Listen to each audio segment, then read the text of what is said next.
ஓம் சரவணபவ. நண்பர்கள் அனைவருக்கும் ஆதித்ய சொர்ணலட்சுமியின் அன்பான வணக்கங்கள். இந்த பதிவு ஒரு சிறப்பான பதிவு. நட்சத்திரங்களின் குணநலன்களையும் ஒவ்வொரு தசா புத்தியில் அந்த நட்சத்திரங்கள் என்ன மாதிரியான பலன்களை தரவிருக்கும் என்பதையும், அந்த நட்சத்திரங்கள் என்ன வகையான கர்மாவை சுமந்து வருகுது, ஒருத்தருடைய வாழ்நாள் முழுவதும் பிறப்பிலிருந்து அவங்க வாழ்நாள் முழுவதும் என்ன மாதிரியான தசா புத்திகளை அவர்கள் எதிர்கொள்வார்கள், என்ன மாதிரியான பலன்கள் நடக்கும், என்ன மாதிரியான குணநலன்களுடன் இருப்பார்கள், இதை எண்ணியலுடன் எவ்வாறு இவங்க தொடர்பு படுத்தி அவங்க வாழ்நாள் பலன்களை அறிந்து கொள்ளலாம் என்பதை இந்த பதிவின் வழியாக தெரிந்து கொள்ளலாம். அன்பர்கள் இந்த பதிவினை பொறுமையாக கேட்க வேண்டியதுதான் நீங்க செய்ய வேண்டியது. இந்த பதிவினை முழுமையாக கேட்டு எந்தெந்த காலகட்டம் உங்களுக்கு வரக்கூடிய தசா புத்திகளில் நீங்கள் எப்படி இருந்து கொள்ளலாம், மற்றும் அந்த கிரகங்கள் 9 கிரகங்களும் உங்கள் பிறப்பு ஜாதகத்தில் எப்படி இருக்க போகுது, அதையும் வைத்து உங்களுடைய பலாபலன்களை சுய ஜாதகத்தை ஆய்வு செய்யும் பொழுது இது ஒரு வானிலை அறிக்கை மாதிரி தான். அந்த காலகட்டங்களில் நீங்கள் தைரியமாக கடந்து வந்துடலாம். ஒரு நல்ல தசாபுத்தி நடக்குது, பலன்களை ரெட்டிப்பாக்கி கொள்வதற்கும், இல்லை ஒரு சாதகமற்ற சூழ்நிலை நடக்குது, அந்த காலகட்டங்களில் நம்மளை சுற்றி ஒரு பாதுகாப்பு வளையத்தை போட்டுக்கொள்வதற்கும் இந்த பதிவு உங்களுக்கு சிறப்பாக பயன்படும் சொல்லலாம்.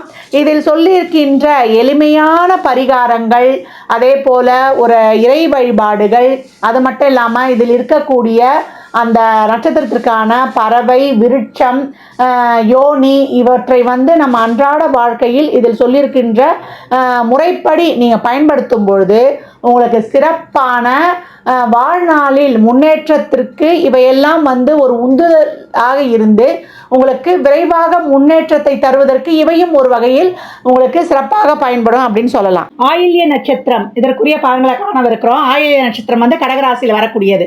என்னுடைய நட்சத்திர அதிபதி யாருன்னு கேட்டீங்கன்னா புதனுடைய நட்சத்திரம். இதனுடைய ராசி அதிபதி சந்திரன். இவங்க வசீகரமான தோற்றம் கொண்டவங்க, இனிமையாக பேசக்கூடியவங்க, இனிமையான பேச்சாலேயே எல்லாரையும் கவரக்கூடியவர்கள், நல்ல உடல் வலிமை, மன வலிமை இருக்கக்கூடியவங்க, யார் என்ன தப்பு செய்தாலும் தட்டி கேட்பாங்க. இவங்களும் ஒழுக்கமாக நடக்கக்கூடியவர்கள். சிற்றின்ப நாட்டம் அதிகம் காணப்பட்டாலும் ஒரு ஒழுக்கம் அவங்களுக்குள்ளேயே ஒரு திட்ட வகுத்துக்குவாங்க, நம்ம இந்த மாதிரி தான் இருக்கணும் அப்படின்னு சொல்லிட்டு. மற்றவருக்கு எந்த நேரத்திலும் தேவையான உதவிகளை முன்வந்து செய்வாங்க. ஏன்னா இவங்க இருக்கிறது தாயுள்ளம் கொண்டவர்கள் சொல்லியிருக்கோம் இல்லையா, கடகராசின்றதுனால. அனைவருக்கும் தேவையான உதவிகளை செய்யக்கூடியவர்கள், குடும்ப உறுப்பினர் மீது பற்று கொண்டவர்கள். முதல்ல நம்ம குடும்பம், நம்ம குழந்தைங்க, அதை பார்த்துட்டு தான் அடுத்தவங்களுக்கே உதவி செய்வாங்க. முதல்ல தன்னலம் அதிகம் கொண்டவர்கள் அப்படின்னு சொல்லலாம். நம்ம குடும்பத்துக்கு தான் ஃபஸ்ட்டு ப்ரிஃபரன்ஸு அப்படின்னு சொல்லக்கூடியவங்க, நிறைய நாலேஜ் இருக்கவங்க. ஏன்னா புதனுடைய நட்சத்திரம் இல்லவா, இருக்கக்கூடியதும் கலைகளின் ராசி. அப்போ நாலேஜ் ரொம்ப அதிகம்.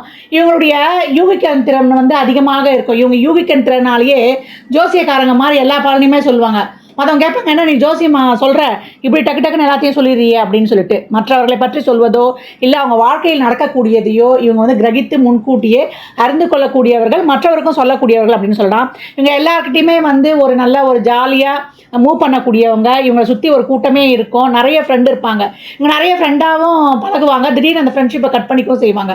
இதெல்லாம் இவங்க தவிர்த்துக்கணும். அது மட்டும் இல்லை, இவங்க எந்த துறையில் இருக்காங்களோ அந்த துறையில் ரொம்ப பர்ஃபெக்ஷன் எதிர்பார்ப்பாங்க. அதனாலே நிறைய பிரச்சனை உண்டு. அது மட்டும் இல்லை, இவங்க நிறைய பிரயாணங்களை ரொம்ப ஈடுபாடு இருக்கிறவங்க, நல்லா ட்ராவல் பண்ணணும் அப்படின்னு நினைக்கக்கூடியவங்க, இயற்கையை ரொம்ப ரசிப்பாங்க. இது புதனுடைய நட்சத்திரன்றதுனால கலை, கவிதை, கட்டுரை இதை எழுதுறதெல்லாம் ரொம்ப ஆர்வம், அது ரொம்ப ஈடுபாடு. காதல் கவிதை எழுதுல நாட்டம்.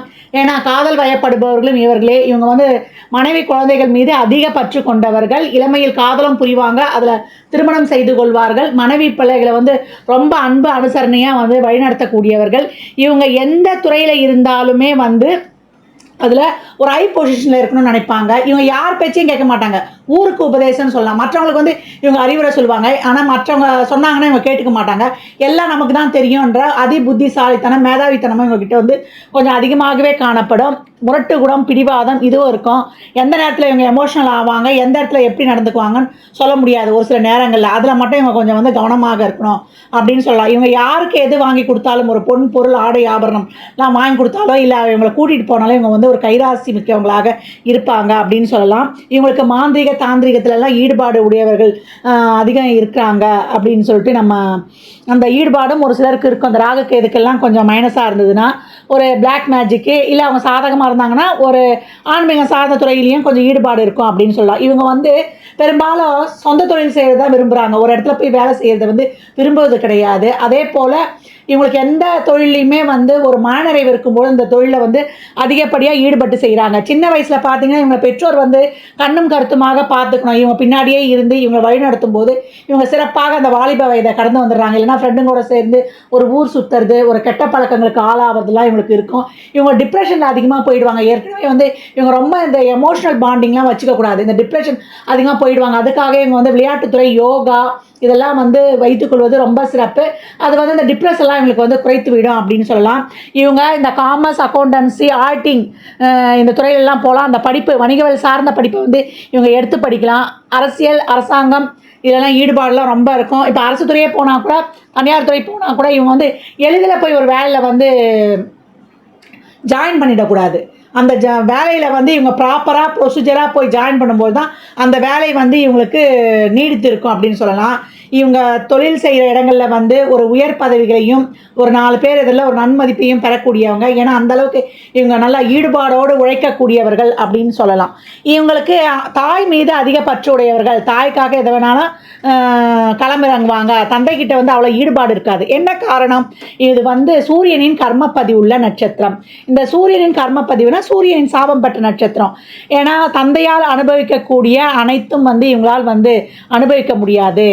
இவங்க வந்து இந்த பித்திருக்கள் வழிபாடெலாம் கரெக்டாக செஞ்சுட்டு வந்துடணும். என்ன காரணம் அப்படின்னு கேட்டிங்கன்னா, தந்தை, மூத்த மகன், மாமனார் போன்ற உறவுகள்லாம் இவங்களுக்கு ஒரு பிரச்சனையாகவே இருக்கும். சூரியன் சம்மந்தப்பட்ட காரகங்கள் ப்ளஸ் ஆர் மைனஸ். ஆரம்பத்தில் மைனஸை கொடுக்குது அப்படின்னா பின்னாடி நமக்கு ப்ளஸ்ஸாக வரக்கூடிய வாய்ப்பு அதிகம். இவங்க ஒரு தொழிலே வந்து ஈஸியாக கிடைக்குதுன்னு போயிட்டு ஒரு பதவியை ஏற்றுக்கிறதோ இல்லை ஒரு தொழிலில் போய் ஜாயின் பண்ணுறதோ ஏற்கனவே சொல்லியிருப்பேன் இருக்கக்கூடாதுன்னு. ப்ராப்பராக போய் செய்யணும். தந்தை இருந்தாலும் இவர்களுக்கு உதவ முடியாது. இல்லை தந்தையோடையே இவங்க நீண்ட நாள் பயணிக்க முடியாது. இல்லை பிரிந்திருப்பார், இல்லை தந்தையே இருக்க மாட்டார். தந்தை இப்போ இருக்கிறாரு கூடவே அப்படின்னா அவர் வந்து பொருளாதார உதவியெல்லாம் செய்ய முடியாது. இல்லை பொருளாதாரத்திலே சப்போர்ட் பண்ணுறாரு, எங்கள் அப்பாவும் இருக்கிறாரு அப்படின்னு கேட்டால் ஒரு மாரல் சப்போர்ட்டோ ஒரு பாண்டிங்கோ ஒரு அன்போ அங்கே இருக்காது. தந்தையால் இருக்கக்கூடிய அனுபவிக்கக்கூடிய பலன்கள்லாம் இவங்களுக்கு வந்து அவ்வளோ எளிதில் கிடைக்காது. எங்கள் அப்பா தான் எனக்கு தலைவலியே அப்படின்னு சொல்லக்கூடிய அமைப்பு பெரும்பாலானோருக்கு இருக்கக்கூடிய வாய்ப்பு இருக்குது. இவங்க வந்து அரசு துறை சம்மந்தப்பட்ட விஷயங்களில், அதே போல் அரசியல், அரசாங்கம், அரசியல்வாதிகள் அவங்க குடும்பத்தில் இருக்கலாம். இவங்க வந்து ஒரு சிலர் வந்து மருத்துவம் சம்மந்தப்பட்ட தொழிலே இருக்கலாம். மருத்துவத்துறையில் எது வேணாலும் ஒரு டாக்டர், நர்ஸு, சித்தா, ஒரு கை வைத்தியம் தெரியும், பாட்டு வைத்தியம் தெரியும், ஊர்லேயே ஒரு வைத்தியம் இருப்பார்ல, அந்த மாதிரி இவங்க குடும்பத்தில் இருக்கக்கூடிய வாய்ப்பு இருக்குது. இவங்க குடும்பத்தில் வந்து தற்கொலை செய்து கொண்டவர்கள் அந்த எண்ணம் அடிக்கடி இவங்களுக்கு வந்து கொண்டே இருக்கும். ஒரு இக்கட்டான சூழ்நிலையில் அப்படி இருக்கும்போது இவங்களுக்கு வரக்கூடிய வாய்ப்பு அதிகம். இவங்க சூரிய வழிபாடு செய்யும்பொழுது இந்த சூரியன் சம்மந்தப்பட்ட பிரச்சனைகள்லாம் இவங்க வந்து நிவர்த்தி செய்து கொள்ளலாம். அந்த கர்மாவை நிவர்த்தி செய்து கொள்ளணும்னா சூரிய வழிபாடு செய்யணும். இவங்க வந்து ஒரு இடத்துல ஒரு மேலதிகாரியாக போனால் கூட இவங்களுக்கு கீழே ப்ராப்பராக ஒரு வேலையாள் இருக்காது. இவங்க ஒரு இடத்துல வேலை செஞ்சாலும் வேலையில் வந்து வேலை செய்கிற இடங்களில் ஒரு மேலதிகாரி, உடன் பணிபுரிகளோடைய ஒரு பிரச்சனை. ஏற்கனவே இவங்க வந்து இவங்க வேலையை மட்டும்தான் கவனிப்பாங்க, மற்றவங்களோட வேலையெல்லாம் கவனிக்க மாட்டாங்க. இதை போட்டு கொடுக்கவும் ஆள் இருக்கும். அதனால் ஒரு இடத்துல வேலை செய்கிறோம், ஒரு இடத்துல வேலையில் பிரச்சனை அப்படின்னும்போது அந்த இடத்துல மேலதிகாரி, உடன் பணிபுரியவர்கள் அவங்க வேலையை வாங்கி செய்யும்போது அங்கே ஒரு பீஸ்ஃபுல்லாக இருந்துடலாம். ஒரு சிலர் வந்து தந்தையின் தொழிலை செய்வாங்க, அதெல்லாம் செய்யக்கூடாது, செஞ்சால் பெரிய பிரச்சனை வரும். அப்படி இருக்கிற பட்சத்தில் நம்ம ஜாதகத்தை பார்த்து சரி செய்து கொள்ளணும். தொழிலை மட்டும் இவங்க வந்து ப்ராப்பராக கையாண்டுடணும். அதுதான் இங்கே வந்து முக்கியமாக சொல்ல வருது. ஏன்னா சூரியன் தான் ஒரு நிரந்தர வருமானத்தை குடிக்கக்கூடியவர். அவரே எங்கள் தோஷமாக இருக்கும்போது தொழிலை சார்ந்த பிரச்சனை இருக்கும். ஒரு தொழிலில் இருந்தாலும் என்னடா ஒரு சீக்கிரமாக ஒரு கவர்மெண்ட் வேலை கிடச்சிரும், என்னடா இந்த வேலையை விட்டுட்டுனா நம்ம பழைக்க முடியாதுன்றதுக்காக அந்த தொழிலில் ஒரு பிரச்சனையோடையே ஓடிக்கிட்டு இருப்பாங்க. அதே போல் தந்தையால் ஒரு கடன் ஏற்படுறது, தந்தையால் ஒரு பண விரயம், தந்தையால் ஒரு கோர்ட்டு கேஸு திரியறது, இப்படிலாம் தந்தையால் பல பிரச்சனைகளை இவங்க சந்திப்பாங்க. அது மட்டும் இல்லை, மருத்துவம் சார்ந்த விஷயங்களில் இவங்க கவனமாக இருக்கணும். ஒரு ட்ரீட்மெண்ட் பண்ணால் தப்பாக போயிடக்கூடிய வாய்ப்பு இருக்குது. அதே போல் இவங்க அலோபதி மருத்துவத்தை தவிர்ப்பது வந்து ரொம்ப சிறப்பு. மருத்துவத்துக்காக கடனும் வாங்கக்கூடாது. வாங்கிட்டாங்கன்னா அங்கே பின்னாடி கட்ட முடியாது. இவங்க சித்த மருத்துவம், ஆயுர்வேத மருத்துவம், இந்த மூலிகை மருத்துவம் இப்படின்னு அந்த மருத்துவங்களை பார்க்கும்போது இவங்களுக்கு அதெல்லாம் ரொம்ப சிறப்பாகவே இருக்கும். இவங்க என்ன மாதிரியான துறையில் போகலாம்? வந்து மருத்துவத்துறை, கவிதை, கால்நடை வளர்ப்புலாம் இவங்களுக்கு ரொம்ப இன்ட்ரெஸ்ட்டாக இருக்கும். ரொம்ப பேர் வந்து மிமிக்ரி கூட செய்வாங்க. களத்துறை, நிதித்துறை, விவசாயம்லாம் ஒரு சிலர் ரொம்ப இன்ட்ரெஸ்ட்டாக செய்வாங்க. பயணம் சார்ந்த தொழில்களும் இவங்களுக்கு ஆப்டாகவே இருக்கும் அப்படின்னு சொல்லலாம். இவங்களுக்கு வந்து நிறைய விட்டமின்ஸ் மினரல்ஸ் இருக்கக்கூடிய உணவுப் பொருட்களை இவங்க சாப்பிடுவதன் மூலம் இவங்க வந்து அந்த உடம்புல வந்து கொஞ்சம் பலம் பெறலாம். ஏன்னா இவங்களுக்கு இருதய சம்மந்தப்பட்ட கோளாறு, சுவாச கோளாறுகள், ஆஸ்துமா, அதே போல் வந்து நரம்பு சம்மந்தமான பிரச்சனை, கால்சியம் குறைபாடு இதெல்லாம் வரும். ஒரு சிலருக்கு வந்து கண் சம்மந்தப்பட்ட பிரச்சனைகளும் வரும். பிபிலாம் வந்து அதிகப்படியாக வரதுக்கு வாய்ப்பு இருக்குது. உடல்நிலையிலையும் கூடுதல் கவனம் எடுத்துக்கணும். இவங்க வந்து எல்லா நேரத்துலையும் நம்ம சொல்கிறது தான் கரெக்ட் அப்படின்ற பிடிவாதத்தை குறைத்துக்கணும். கோவம் வந்துட்டாங்கன்னா இவங்க பேசினாங்கன்னா விஷத்தை கக்குவாங்கன்னு சொல்லுவாங்க இல்லையா, அந்த மாதிரி இருக்கும் இவங்க வார்த்தை. அந்தளவுக்கு கடுமையாக இருக்கும். அதெல்லாம் வந்து குறைத்துக்கணும். யார் நம்ம எதிரில் இருக்கிறாங்க, யார் நம்ம உற்றார் உறவினர், நம்ம அண்ணன் தம்பி அக்கா தங்கச்சியா அப்படின்ட்டு கோவம் வந்தால் இவங்களுக்கு கண்மூடித்தனமான ஒரு முரட்டு சுபாவம் உடையவர்கள். அதை மட்டும் இவங்க வந்து குறைத்துக்கொள்ளணும். மற்றபடி உறவுகள் மேலே அதிகப்படியான பாசம் வைத்து ஒரு சில நேரங்களில் வந்து இந்த மன அழுத்தம் டிப்ரெஷனுக்கு போகக்கூடியவங்களாம் இவங்க தான். அதில் மட்டும் கொஞ்சம் ப்ராப்பராக இருந்துக்கணும் அப்படின்னு சொல்லலாம். வாழ்க்கையில் இவர்கள் தேவைகளை பூர்த்தி செய்து கொள்வதற்கு ஒரு இடத்துக்கு ஏற்ற மாதிரி, ஆளுக்கு ஏற்ற மாதிரி, அந்த நேரத்துக்கு ஏற்ற மாதிரி மாறி நடந்து கொள்ளக்கூடிய புத்தி சாதுரியம் உடையவர்கள். இவங்க எந்நிலையில் இருந்தாலும் எச்சூழலில் இருந்தாலும் ஒரு காரியத்தை எடுத்தாங்கன்னா அதை வந்து திறம்பட செய்து அவங்க ஜெயித்து விடுறாங்க. இந்த நட்சத்திரத்துக்குரிய வடிவம் என்னன்னு கேட்டிங்கன்னா பாம்பு, மிருகம் பூனை, பறவை சிட்டுக்குருவி, மரம் வந்து புன்னை மரம், குணம் வந்து சாத்வீக குணம். என்னோட அதிதேவதை சர்ப்பம், தேவதை வந்து ஆதிசேஷன். அதனால வந்து மகாவிஷ்ணுவை வணங்கணும், பள்ளிக்கொண்ட பெருமாளை வணங்குவது இவங்க வாழ்நாளில் சிறப்பான பலனை அளிக்கும். இவங்க புன்னை மரம் இருக்கக்கூடிய தலங்களுக்கு சென்று வழிபடுவதும், இந்த புன்னை மரத்தை வழிபட்டு வருவதும், இந்த புன்னை மரம் வளர்ப்பதும் இவங்களுக்கு சிறந்த பரிகாரமாக இருக்கும். இந்த பூனைக்கு சிட்டுக்குருவிக்கெல்லாம் வாழ்நாள் முழுவதும் இவங்க உணவும் தண்ணீரும் வைத்து கொண்டு வரும்பொழுது இவங்க வாழ்வில் அனைத்து விதமான காரியங்கள்லாம் ஜெயிக்கக்கூடிய வாய்ப்பு அதிகம்னு சொல்லலாம். இவங்க வந்து பெரும்பாலும் வாழ்நாளில் அடுத்தவங்ககிட்ட எந்த உதவியும் எதிர்பார்க்கறது இல்லை. சுய முயற்சியிலேயே வாழ்க்கையில் முன்னுக்கு வருவதை விரும்புகிறார்கள்.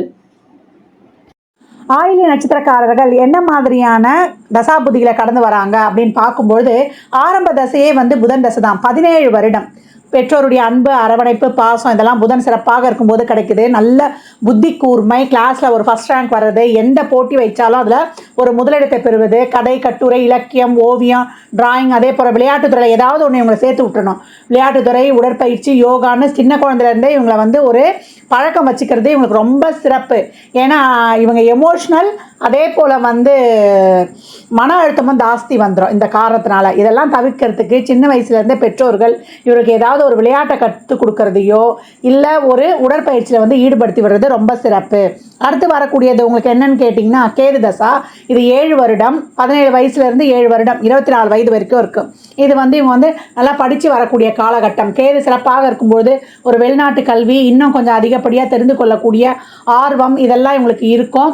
அது மட்டும் இல்லாமல் ஒரு ஆன்மீக வழிபாடு இந்த காலகட்டம் இவங்க வச்சுக்கணும். கேது இப்போ வந்து சிறப்பு இல்லாமல் இருக்குது, ஒரு சந்திரனோட சேர்க்கப்பட்டு ஒரு பகை கிரக சேர்க்கப்பட்டு இருக்கும்போது படிப்பில் நாட்டம் போகாது, ஒரு டிப்ரெஷன் ஆகிடுவாங்க. தேவையில்லாத நண்பர்களோடு சேர்ந்து அவங்க பேச்சை கேட்டு வண்டியில் வந்து தேவையில்லாமல் ஊர் சுற்றி ஒரு கை காலில் அடிபடுறது, ஒரு வீட்டில் இருக்கிறவங்களாம் ஒரு எதிர்த்து பேசுறது, அந்த மாதிரி ஒரு முரட்டு சுபாவெல்லாம் அந்த காலகட்டம் வந்து ஏற்படும். மனசில் வச்சிட்ருப்பாங்க, பேச மாட்டாங்க. அப்படியே இந்த மனசுக்கு இருக்க கோபம் இதெல்லாம் வந்து ஒரு மூடி டைப்பாக இருப்பாங்க. இதெல்லாம் நீக்கிறதுக்கு என்ன பண்ணணும்னா சிவ வழிபாடு ரொம்ப வச்சுக்கணும். சிவனுடைய ஸ்லோகமான ஓம் நமச்சிவாயா டெய்லியும் 11 முறை. குழந்தைலேருந்தே இவங்க ஆயில்ய நட்சத்திரத்தில் பிறந்துட்டாங்கன்னா சிவனுடைய மந்திரத்தை சொல்கிற மாதிரி இவங்களை பழக்கப்படுத்தி கொண்டு வந்துடணும். அப்போ இந்த கேது தசா இவங்களுக்கு கொஞ்சம் தைரியமாக கடந்து வந்துடலாம். அதுக்கடுத்து வரக்கூடிய தசா பார்த்திங்கன்னா சுக்கர தசா. 24 வயதில் வரும், 20 வருடம், 44 வயது வரைக்கும். இந்த சுக்கரனில் வந்து ஒரு தசாவில் ஒரு காதல் திருமணம் பண்ணுறது, இதே ஒரு சிலருக்கு வந்து வயதோட்டம் மாறுபாட்டில் கொஞ்சம் முன்கூட்டியே வந்துடும். அப்படி இருக்கிறவங்க வந்து ஒரு காலேஜ் கல்லூரி படிப்புலாம் படிக்கிறீங்கன்னா அந்த காலகட்டம் காதலில் கொஞ்சம் கவனம் தேவை.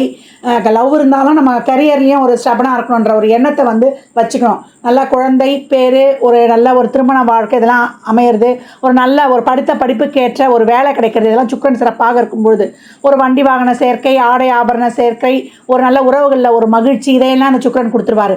இதே இந்த சுக்கரன் சிறப்பாக இல்லைன்னா ஒரு பொருளாதாரத்துலேயும் ஒரு தொழிலையும் வந்து ஒரு தேடலில் வச்சுருவார் அப்படின்னு சொல்லலாம். அதுக்கடுத்து வரக்கூடியது வந்து சூரிய தசா. இது 6 வருடம். அப்போ 44 வயசில் வரும். அப்போ 50 வயசு வரைக்கும் இருக்கும் ஆக்சுவல் தசையில். அப்போ சூரியனில் வந்து ஒரு நிரந்தரமான ஒரு வருமானத்தை கொடுக்கும், ஒரு ஹையர் பொசிஷனுக்கு போகிறது, இதே ஒரு சொத்துக்கள் வந்து ஒரு பூர்வீக சொத்துக்கள் கிடைக்கப்பெறுறது, இதெல்லாம் சூரியன் சிறப்பாக இருக்கும்பொழுது ஒரு தொழிலில் ஒரு விருத்தி நிலையையும் நம்ம காணலாம். அடுத்து வரக்கூடியது சந்திரதசா. சந்திரதசா வந்து 50 வயதில் வரும், 10 வருடம் 60 வயது வரைக்கும் வரும்.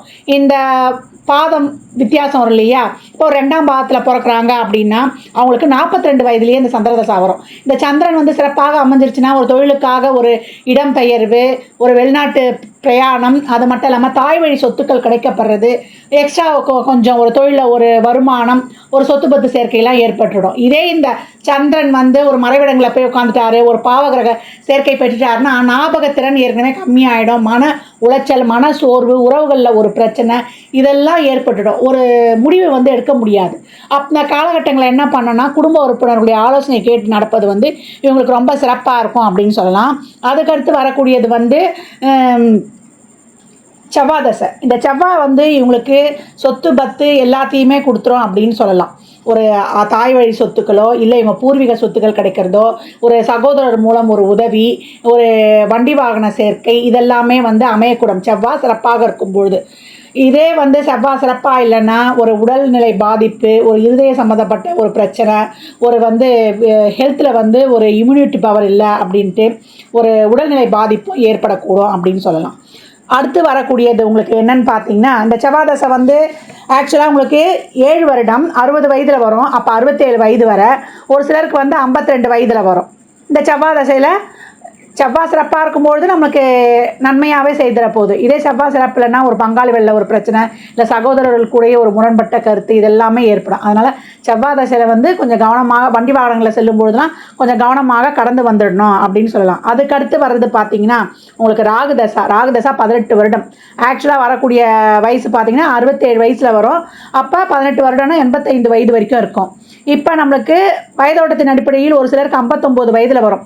இந்த ராகு சிறப்பாக அமர்ந்து அதற்கு வீடு கொடுத்தவன், சாரம் கொடுத்தவன்லாம் வலிமையாக இருந்து, இது 3, 6, 11 இருந்து அந்த தசாபுதிகள் அந்த காலகட்டம் வந்துருச்சுன்னு வச்சுக்கோங்க. அந்த தசாபுதிகளும் இப்போ அந்த காலகட்டம் வருது. இப்போ நமக்கு அந்த வருது. அந்த ராகு சிறப்பாக இருக்கும்பொழுது எல்லாத்துலேயுமே ஒரு ஹைக்கை கொடுத்துருவார். ராகுனாலே பிரம்மாண்டம் அப்படின்னு சொல்லிடும்.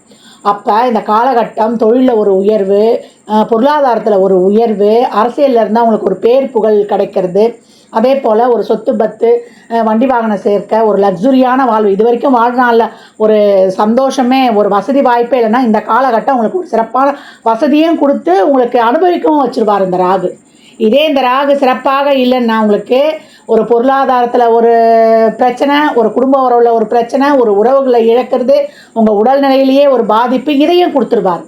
அதனால் இந்த ராகு சிறப்பாக இருக்கும்பொழுது இந்த இறுதி காலகட்டங்கள்லாம் வந்து வாழ்க்கையின் இறுதி காலகட்டங்கள்லாம் உங்களுக்கு சிறப்பாகவே இருக்கும். பிள்ளைகளுக்கு ஒரு நல்ல ஒரு லைஃப்பை அமைச்சு கொடுத்து அவங்க மூலியமாக என் பிள்ளை வெளிநாட்டில் இருக்கான்னு நீங்கள் போய் பார்த்துட்டு வர்றது, இதெல்லாமே ரொம்ப அமோகமாகவே இருக்கும். இப்போ ராகு சிறப்பு இல்லாதபோது கொஞ்சம் நீங்கள் கவனமாகவே வந்து முன்கூட்டியே அதுக்கு தான் நம்ம இதெல்லாம் சொல்கிறது. இந்த காலகட்டங்களில் இதெல்லாம் நடக்கும், நம்மளுக்கு எப்படி இருக்கிறாரு அப்படி பார்த்து நம்ம கொஞ்சம் கவனமாக கடந்து வந்துடணும். இந்த காலகட்டம் ஜீவசமாதி வழிபாடு செய்வது உங்களுக்கு அதிகப்படியான நலனை தரும்.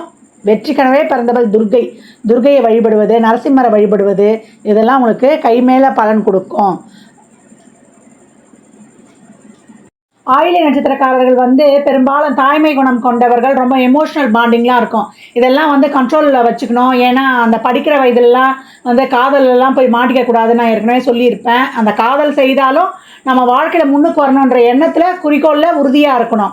இவங்களை என்ன பண்ணணும்னா பெற்றோர்கள் அவங்க வாலிப வயது வரைக்கும் படித்து வேலைக்கு போகும் காலகட்டம் வரை அவங்க கண்காணிப்புலையும் அவங்க அன்பு பராமரிப்புலையும் வைத்துக்கணும். குறிப்பாக தாய் வந்து இவங்களை வழி நடத்தி கொண்டு வரணும். ஏன்னா பெற்றோரில் வந்து அப்பா பேச்சு வந்து இவங்களுக்கு எடுபடாது. அப்பா சொன்னாலே என்னவோ இவங்க டாமினேட் பண்ணுறதுக்காக சொல்கிறாங்க அப்படின்ற ஒரு எண்ணம் இவங்களுக்கு போயிடும். ஏன்னா சூரியனுடைய தோஷம் இருக்கிறதுனால தாய் வந்து இவங்களை வந்து ஒரு ஃப்ரெண்டு மாதிரி இருந்து இவங்களை வழிநடத்தி கொண்டு வருவது இவங்க வாழ்நாளுக்கு ரொம்ப சிறப்பாகவே இருக்கும். அதுக்கப்புறம் அவங்க வாழ்நாளை வந்து அவங்க பார்த்துருவாங்க படித்து வேலைக்கு போகிற வர வரைக்கும். அப்படி இருக்கிறது தான் இவங்களுக்கு வந்து பின்னாடி பேர் புகழ் வர்றதுக்கெலாம் ஒரு உறுதுணையாக இருக்கும் அப்படின்னு சொல்லலாம். ஆயிலை நட்சத்திரக்காரர்கள் வந்து சேமிக்கும் பழக்கத்தை ஆரம்பத்துலேருந்தே வச்சுக்கணும். ஏன்னா வாழ்நாளில் பிற்பகுதியில் வந்து யாருடைய கையும் எதிர்பார்க்கக்கூடாது. இவங்க என்ன பண்ணுவாங்க, குழந்தை பிள்ளைகளுக்கு எல்லாத்துக்கும் பார்த்து பார்த்து செய்வாங்க. பிற்பகுதியில் வந்து நம்ம செலுத்த அன்பு வந்து நம்மளுக்கு திருப்பி கிடைக்கலையே என்று சந்திர திசையில் அந்த மன வரத்துக்கெலாம் ஆளாகக்கூடாது. அதனால் முன்கூட்டியே ஏற்கனவே வந்து எமோஷனல் பாண்டிங் ஜாஸ்தின்னு சொல்லிட்டேன். அதற்காக அந்த மாதிரி உறவுகள் சார்ந்து ஏதாவது ஒரு மன அழுத்தம் இதெல்லாம் போயிடக்கூடாது. அதுக்காகவே இவங்க அதிலேருந்து டைவெர்ட் பண்ணிக்கிறதுக்கு என்ன பண்ணணும்னா, இவங்க வீட்டில் வந்து பெட்ஸ் வளர்க்கலாம். ஒரு வளர்ப்பு பிராணிகள் எல்லாம் வளர்க்கும்போது இவங்களுடைய ஏற்கனவே இந்த கடகராசினாலே ஒரு தாய்மை குணம், இந்த கேரிங்லாம் அதில் போயிடும். இவங்களுக்கு அது வந்து ஒரு ஸ்ட்ரெஸ்ஸை நீக்கக்கூடிய வழியாக இருக்கும் அப்படின்னு வந்து சொல்லலாம். இவங்க வளர்ப்பு பிராணிகளை வளர்ப்பது ரொம்ப சிறப்பு. அது மட்டும் இல்லாமல் பாம்பை வந்து அடிக்கக்கூடாது. பாம்புக்கு பிடிக்கிறவங்க இருக்கிறாங்க இல்லையா, அவங்களுக்கு தேவையான உதவிகளை செய்யலாம். கர்ப்பிணி பெண்களுக்கு தேவையான உணவு தானத்தை கொடுக்கலாம். அவங்களுக்கு வந்து என்ன உதவியோ இங்கே முன் வந்து செய்யலாம். கர்ப்பமாக எந்த உயிரினம் இருக்குதோ அதை வந்து நீங்கள் பராமரிப்பது இவங்களுக்கு ஒரு சிறப்பான பரிகாரமாக இருக்கும். ஒளி கிரகங்களை வழிபடணும். சூரியன் சந்திரனை வந்து வாழ்நாள் முழுவதும் வழிபடணும். சூரிய வழிபாடு ஞாயிறுதோறும் விரதம் இருந்து வழிபடணும். நான்வெஜ்ஜே சாப்பிடக்கூடாது. ஒரு சிலரால் இருக்க முடியாததுக்காக ஞாயிற்றுக்கிழமையாவது விரதம் இருந்து நீங்கள் சூரியனை வழிபடும்பொழுது இந்த சூரிய சம்பந்தமான அந்த தோஷம் வந்து உங்களுக்கு அறவே நீங்கிடும். அதுக்கப்புறம் இந்த சூரியன் சம்மந்தப்பட்ட விஷயங்கள் உங்களுக்கு பாசிட்டிவ் ஆகிடும். ஆரம்பத்தில் அதை சார்ந்த ஒரு மைனஸ் தான் ஏற்படும். அதை இந்த கர்மா தான் பிறப்பெடுத்திருக்கீங்க. இந்த கர்மாவை எப்படி நீக்கிக் கொள்வது? சூரியனுக்கு அர்க்கியம் நீர் வார்க்கிறது அதெல்லாம் எப்படி நீங்கள் போய் இந்த யூடியூப்பில் பார்த்தீங்கன்னா தெரியும் எப்படி வழிபடணும்னு. அதே போல் சூரிய காயத்ரி, ஆத்திய இருதயம் 3 வேளையுமே சொல்லலாம். சொல்லும்பொழுது உங்களுக்கு அந்த சூரியன் சொல்ல அந்த சூரியன் வந்து பாசிட்டிவாக ஆக்டிவேட் ஆகிடுவார். ஏழை எளியவருக்கு உங்களால் முயன்ற தானங்களை தானாகவே போய் செய்யுங்க. அவங்க சூழ்நிலையை அறிந்து குறிப்பாக ஆதரவற்ற வயதான ஆண்களுக்கு செய்யும்பொழுது உங்களுக்கு சூரியன் பாசிட்டிவாகவே ஆக்டிவேட் ஆகிடும். உங்களுக்கு ஒரு நிலையான வருமானம், தொழில் இதையெல்லாம் வந்து சூரியன் கொடுத்துருவார் அப்படின்னு சொல்லலாம். பௌர்ணமி தோறும் நில ஒளியில் வந்து தியானம் இருக்கணும். நம்ம அந்த காலத்தில் நிலா சாப்பாடு, நிலா குளியல் அப்படின்வாங்க. அந்த நில ஒளியில் உட்கார்றத, அந்த நில ஒளியில் ஒரு பாத்திரத்தில், இதை மாதப்பதிவிலே நான் சொல்லுவேன், பாத்திரத்தில் தண்ணி வச்சு எடுத்து வச்சுக்கணும். அந்த தண்ணியில் வந்து மறுநாள் குளிக்கிறது, வீட்டில் தெளித்து விடுறது, நீங்கள் குடிக்கிறது ஒரு பெரிய காப்பர் பாத்திரத்தில் வச்சு நைட்டில் மூடிட்டு வந்துடணும். அந்த தண்ணி அவ்வளோ பெரிய ஒரு சக்தியூட்டப்பட்ட குடிநீர் நீர்னே பேர். நில ஒளியில் நீங்கள் அந்த காலத்தில் நம்ம நில ஒளியில் தான் விளையாண்டோம், நிலாசோறு சாப்பிட்டோம், குடும்பமாக ஒற்றுமையாக வாழ்ந்தோம். நீங்கள் கூட்டு குடும்பமாக வாழ்கிறது தான் ரொம்ப விரும்புவீங்க. ஏன்னா குடும்ப உறுப்பினர்கள் மேலே அந்தளவுக்கு பாண்டிங் உள்ளவர்கள் அப்படின்னு சொல்லலாம். அந்த ஒளி கிரகங்களை வழிபட உங்கள் வாழ்நாள் ரொம்ப சிறக்கும் அப்படின்னு சொல்லலாம். ரங்கநாதரை வழிபடணும். பள்ளிகொண்ட பெருமாள், எங்கள் பெருமாள் படுத்த கோலத்தில் இருக்காரோ அவரை வழிபடுவது உங்கள் வாழ்நாளில் சிறப்பான பலன்களை தரும். ராகு கேது ஸ்தலங்களை வந்து நீங்கள் எங்கே இருக்குதோ எல்லா தலங்களுக்கும் வழிபடணும்.